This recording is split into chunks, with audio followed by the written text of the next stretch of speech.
Kde jsme se to ocitli? Tak my jsme v atriu na fakultě sociálních studií a tyhle krásné schody nám silně připomínají zase řecké hlediště, hlediště řeckého divadla, což není vůbec náhoda, protože evropská architektura zjistila, že tímhle způsobem se krásně dá zorganizovat velký prostor, ve kterém se cokoliv děje, to nemusí být divadlo. A ostatně má to svou logiku, protože řecké divadlo nesloužilo jenom jako prostor pro divadlo, ale bylo polyfunkční a konaly se tam třeba zvláště v malých městech všechny možné události, které se týkaly celé té obce, celé polis. No a jak to ta polis, nebo kdo z té polis to divadlo vlastně organizoval?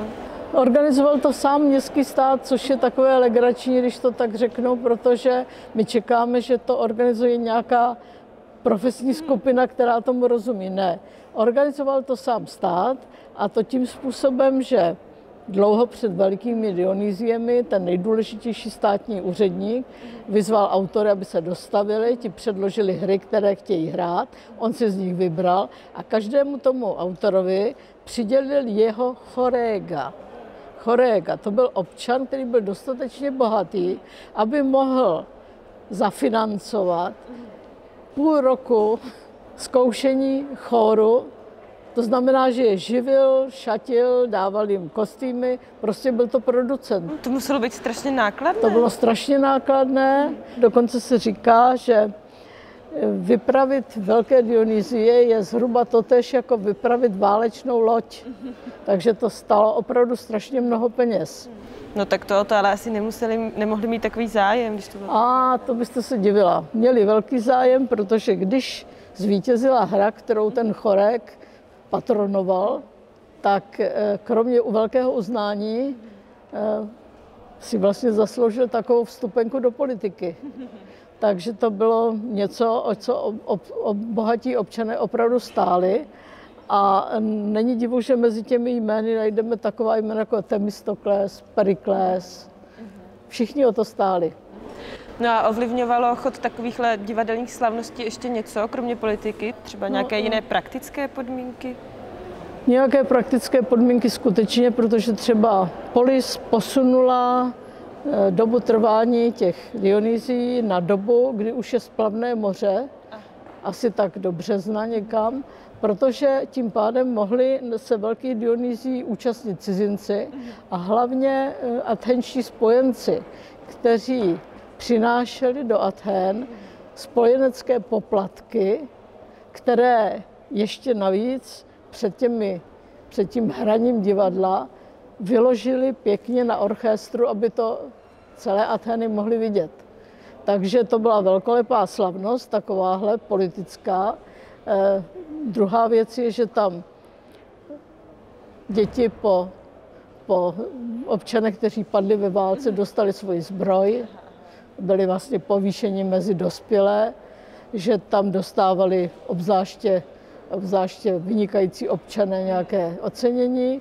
A ještě potom byla taková jako náboženská slavnost, protože oni museli udělat oběť a všechny takové ty rituály, které souvisely s náboženstvím. Takže to trvalo strašně dlouho a teprve pak přišlo divadlo. No tak to mi tedy vlastně přijde, že to byla tak trochu hlavně demonstrace moci, ne? Toho města. No, nerada to říkám, ale máte pravdu. Je to demonstrace moci a síly a my Atheny vám ukážeme, jací jsme dobří. A to samozřejmě nejen svým občanům, ale hlavně těm cizincům. Takže když něco chtěli tajit, tak to hráli jinde. A já jsem slyšela, že ty tragédie měli vlastně tak trochu vychovávat, takže to asi nemohla být moc zábava, ne?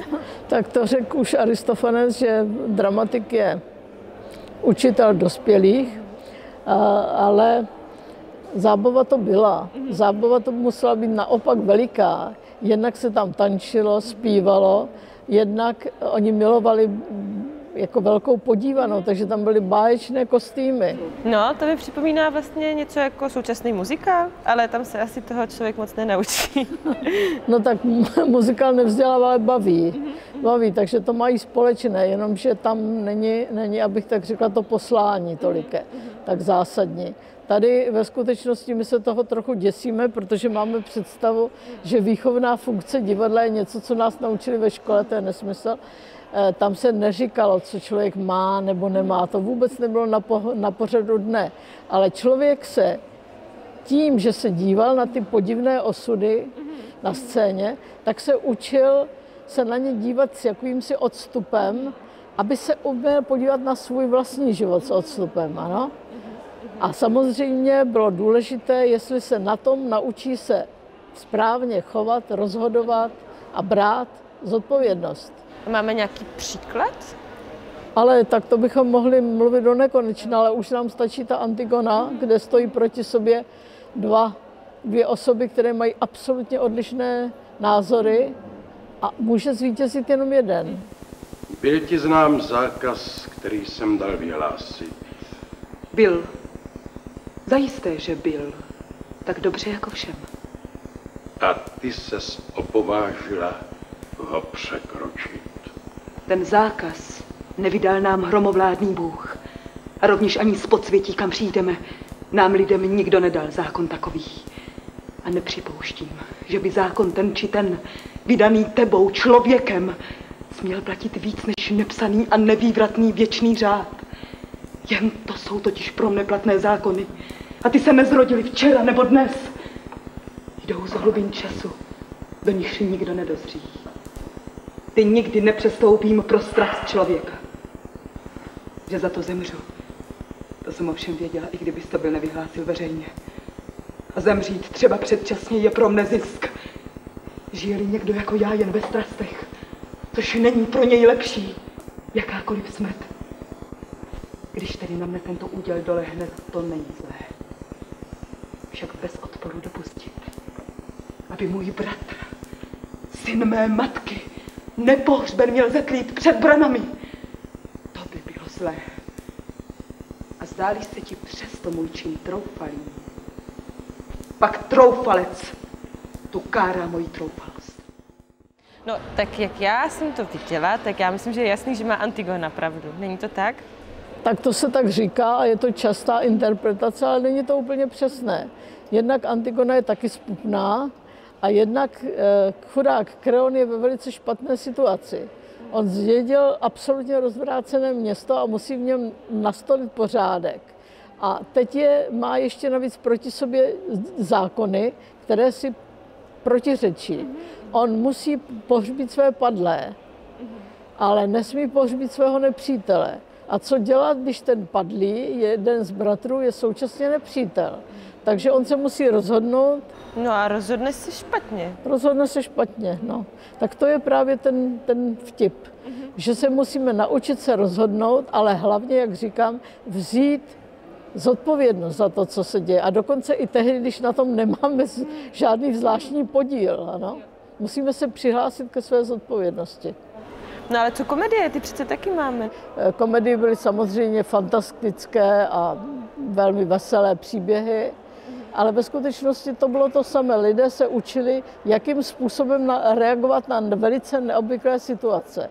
Takže to bylo v pořádku. Mně teda připadá, že to bylo dost takové svobodné médium, to divadlo. Že... Bylo to svobodné médium a ve skutečnosti fungovalo právě nejlépe v té době, kdy Řekové vynalezli tu svou demokracii a divadlo bylo takový nástroj, kterým sami sobě pomáhali. Tak se mohlo i třeba stát, že si během těch komedií dělali legraci z nějakých reálných postav. Ale samozřejmě, ano. Třeba i z politiky. Třeba i z Perikla. Perikles byl oblíbený terč všech komedií. No to ale znamená, že musela být v Aténách ohromná svoboda slova, když mohli takhle třeba urážet politiky. To je pravda, také je uráželi a rádi.